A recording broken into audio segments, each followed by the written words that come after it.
Alright, welcome. 52 weeks of gaming. We're approaching the end.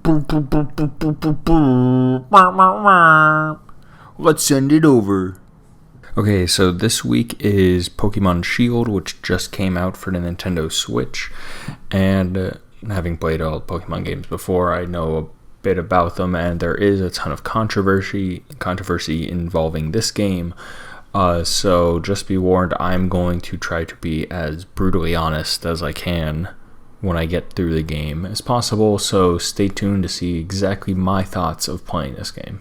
Pokemon Shield is one of two games that came out, the other one being Pokemon Sword, on November 15th of 2019. It is the latest games in the Pokemon franchise made by Game Freak and published by the Pokemon Company and Nintendo.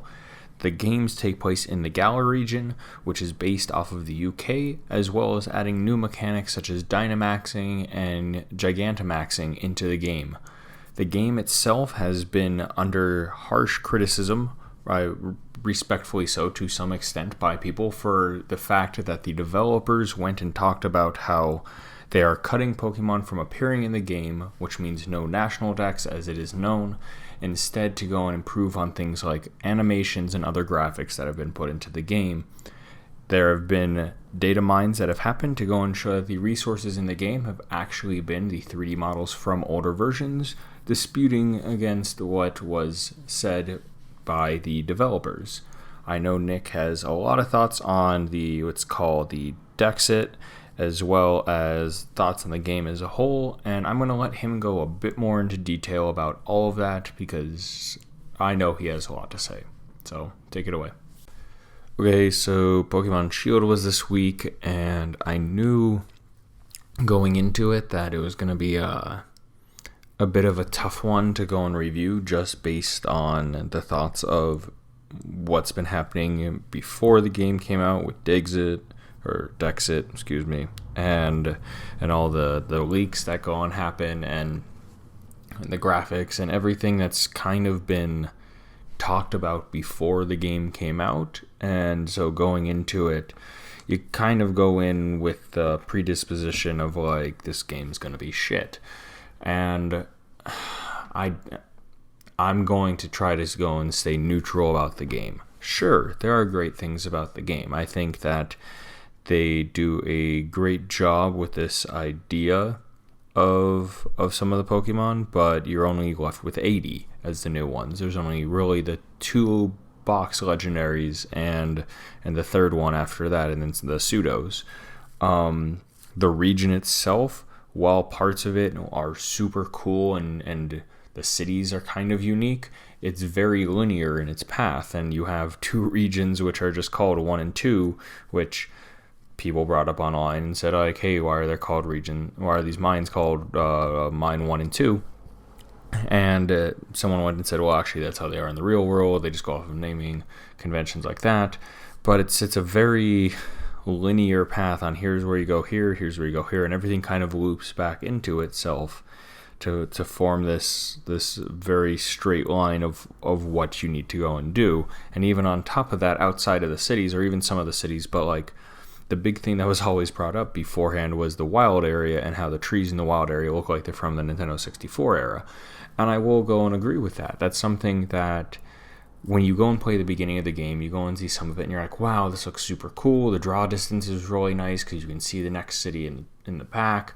The mountains, it has this really cool feel to it and just feels very nice. And even although there's the characters, which I'll get into in a minute, of how they're developed, and your typical player character who just stares and grins and is totally creepy in that sense. They did you have all of that, but then you have the wild area where then you get there and you're just like, oh, that's what this is. A giant open field of Pokemon with trees that look horribly rendered. Like someone didn't go and do it properly. And it's kind of a bit jarring from playing past games and knowing the whole history of why they had Dexit with going and saying like, oh, Dexit happened because they're not doing a national dex because they went and said they had to go improve graphics. But you go and see something like this, and obviously you're going to go and say, well, what graphics did you improve? What sort of thing did you go and look at and say, hey, this is something that is fine to go out? And sure, yes, it was in a preview a while ago, but that's something that's like a simple texture to go and update, and it's on so many different trees that it's not overly that difficult to go and do. There's always the joke that modders will go and make the game perfect, and within a day of the game coming out, not even, someone had modded in different looking trees that kind of fit the overall aesthetic a bit better. So you have that of these polar opposites of like really cool areas and locales to some really, really bad parts where I'm just like, this is kind of sad for this to be in the game.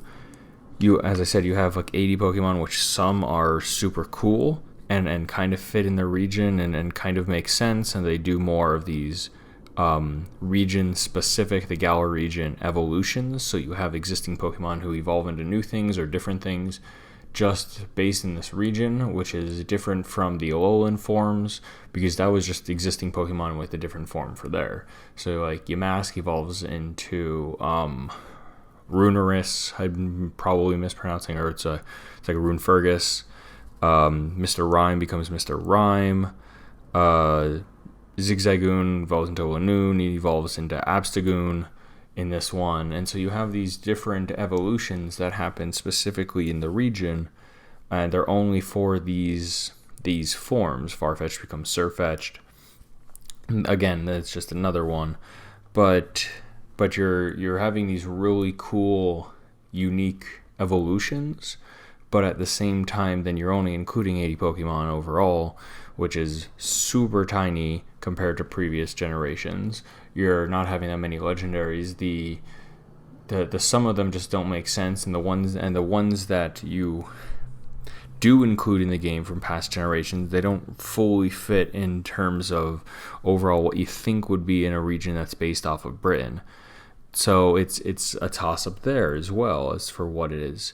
And as far as like the characters and the gyms, like I think the shining moment of this game is the gym challenge and the challenges that are with it and the stadiums, because they actually make it out to be more sports oriented, being in the UK with something like soccer or football as a big of a sport as it is, to go and have it where you have to go and do these different challenges for each one, and then you have to go and battle the gym leader in front of a stadium packed full of people is super cool. And I think that is probably one of the coolest mechanics. And even going into the Elite Four, which were what I should say would be the Elite Four, you have what's called the Champion Cup that you go and kind of battle on this predetermined thing in the beginning where it's the semifinals and the finals, and then you battle the champion. But then afterwards you can redo the Champion Cup and invite a bunch of people you want to be in a tournament, which I think is a really cool and unique way of going and doing sort of a tournament style bracket that has not been done before, because typically you have the gym leaders in an Elite Four, and even in Alola you had the trials but still had an Elite Four because they're founding a Pokemon League. So it was a nice change of pace in that sense. And even they go and put in the Dynamaxing and Gigantamaxing mechanic into it, which is kind of just like Mega Evolution but more basic, that like everyone can get bigger but moves slightly change. But Gigantamaxing means that they take on new forms, which is where it's like Mega Evolution but more simple.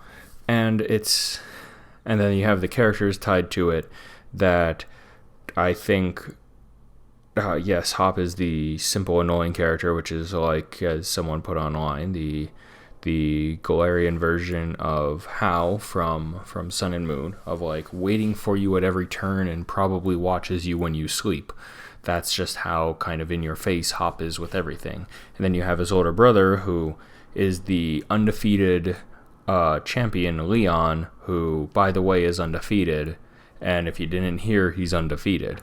And that's just that it's been joked about, but it's brought up so often that it kind of gets annoying after a while. By after a while, I mean the first 30 seconds, because so many people talk about it.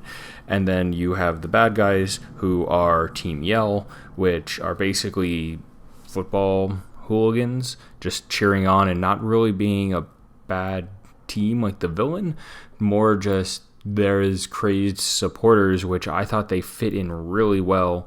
And with some of the dialogue, because it's based in Britain, doing sort of like slang and abbreviations and things that they would go and say over there, it fit in really well, and I kind of read some of it as an accent, but then that ties into I read some of it, and cutscenes, they could probably go and do something similar, at least to a bit, well, like Breath of the Wild did, where some cutscenes actually had voices in them instead of just reading and watching the mouths move and not even match up to what was being said.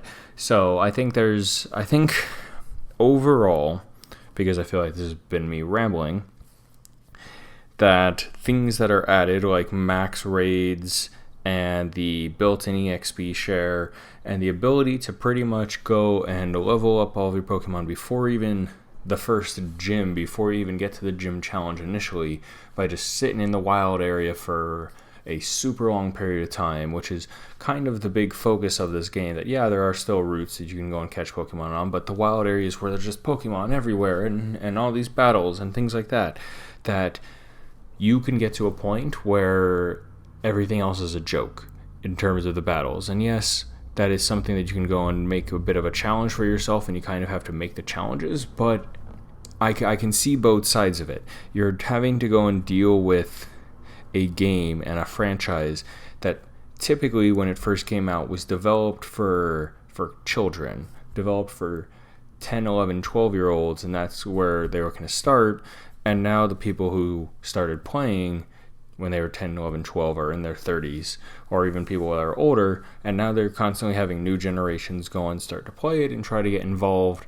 And it causes this disparity because you have these new kids who want to go and learn the game and I think should go and play the games, and then you have this older generation of players who want to go and just play the games and have it be a bit of a challenge and have it be tougher and have something similar to what they did in Black 2 or Black and White, where you had a challenge mode and characters were a bit tougher. And so it's kind of having different difficulties in the game should be something that should go and happen. And for a franchise that has been around for as long as it is, it's more of the same that keeps happening. And so it's no surprise that this time more people are vocal about the problems that they see in the game. And when you go and play the game, it's evident. And yeah, I play the game because I'm a fan of the series, and I still enjoy the game for the fun of the game. Sure, yes, there may be graphics. Sure, not all the Pokemon are going to be in it. I never moved all of them over, so the things that people were typically complaining about, it's not that I didn't hear them or I didn't agree with them. It's just that for the way that I play a game, it's not the most important thing to me. Sure, yes, graphics are important, but I'm not focusing on the trees in it. I'm focusing on other things that are involved and kind of look past it. I look at the forest and not the trees, if you will. And looking at the forest that is Pokemon Shield, it's a middle of the pack Pokemon game for me. It's not that they follow that formula of like, if it ain't broke, don't fix it, but then they go and tweak the formula because things are clearly broken, and then they just make them worse. And I think there's things that they can go and learn from it and definitely improve, and you can do patches and things like that. And I think there are good things in the game, like the gym challenges, like some of that whole concept there, the tournament that you go and have. And the story isn't fleshed out, but really hasn't been for a while, and there's not really been a story. The first games didn't really have that much of a story, and I think it's one of those series that it's tough to go and talk about and compare to something like Super Mario Odyssey or Legend of Zelda Breath of the Wild, just because of the types of games that they are. And so you're having these issues of going and saying, well, yes, it doesn't look the same graphically, but you can't go and say that they should go and play the same or have a similar feel, because they've always been different franchises. They've always been different types of games and different series. And even when Breath of the Wild first came out, I remember people going and having an issue with it because of the RPG aspects that it did to it. Same thing with Assassin's Creed, to go non-Nintendo for a second. That when Assassin's Creed jumped into Origins and it was more RPG from the standard action adventure that even Zelda was, that you ran into people that went and complained about how bad the game was. And then Odyssey came out and people started enjoying it more. And it's something that over time people got used to. So it's something that change needs to happen. There will be changes that can happen, but it has to go, and you have to go and give it time. Doesn't mean it will go and work out, but it is a possibility. It is something that can go and work out and can go and change. So my overall ramble, I would say, sums up as I enjoyed Pokemon Shield, but it's not my favorite game in the franchise. Now, with all of that being said, and all of your thoughts on everything that's happened involving these two games, who would you say should be the ones to go and play it? So as I said, I think people who have never played the series before, which is kind of would be the younger generation, definitely would be the people to go and play. Pokemon has always been something that has been this magical, mystical world. And yes, you can go and say that this isn't one of the best ones to start kids off at, but if they're 10, they're not going to know what really the difference is, and they're not going to care about it because they're just wanting to go and catch the Pokemon and play the game and enjoy it and have fun. And that's really what it comes down to. Sure, if they want to go and play afterwards other games, then absolutely. I think that it's kind of like a gateway thing. There's plenty of different things you can go and do with this franchise for how large it is in the world, one of the largest in the world, if not the largest in the world. And you can go and do so much with it. And I think that it's something that I know that a lot of people are not going to go and play because of everything that happened with Dexit and the graphics and the overall thoughts behind it. And I'm going to say, then don't. It's not something that is for everyone. And if you have your reasons for playing it or not playing it, don't let anyone go and tell you otherwise. That even myself, that I can go and say, hey, here's some cool reasons to go and play the game. But if you're like, I don't want to play it for those reasons, I don't agree, then okay. No one's going to go, no one should, I should say, go and hold that against you because it is your own opinion and your own thoughts on the game. It's your own thing that you can go and do. And that is what is important, is you should be able to go and make a decision for yourself on if you want to go and play this game or not. That's really what it comes down to. Is this something that you're going to keep playing in the future, or are you done with it based on what you've done so far? Yeah, I do have to go and finish the game, so yes, I am going to go and keep playing it a bit. Because of how the story was and overall my schedule this week, that not to go and spoil anything, but the main story and the stuff that happens in this one is much smaller and later in the game than the other games traditionally had it. And so it's kind of at towards the end where you're dealing with all of this stuff as opposed to what normally was after the 7th gym. And you're having it, so yes, I still have to go and finish it. And even when I started, based on the wild area and how it goes, I think it would be a challenge, but I think this is one that would be interesting to do for that Pokemon, or that for the Professor Oak, challenge of going and catching all of them before each badge and see how many you can go and get before each badge, because just of how the wild area is and how the mechanics for leveling up are in this game, I think it would be one of the easier ones to go and do. And as soon as I started playing it, I was like, man, this would be a fun one to go and do for that. So yeah, I'm definitely going to be playing it a bit more, just because it's Pokemon, really.